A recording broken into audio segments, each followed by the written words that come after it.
Good evening. So today we will discuss the three models of communication where first is the linear, second is the interactive, and third is the transactional communication model.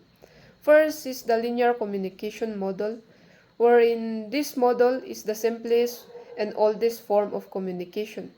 This involves a one-way flow of information where a sender transmits a message to the receiver and there is no feedback or interaction happening between the sender and receiver.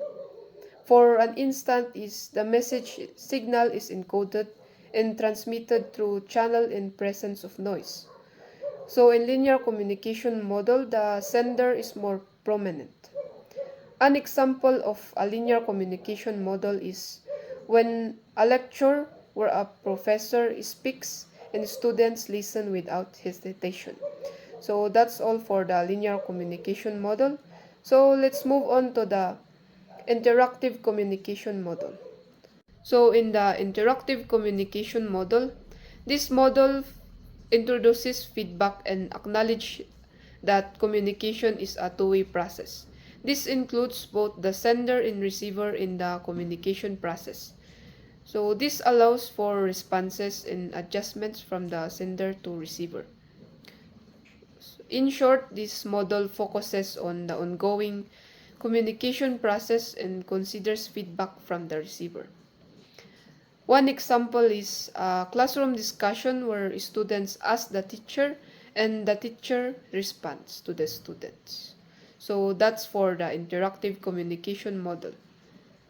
And for the transactional communication model, this model sees communication as a simultaneous process where all parties are both senders and receivers.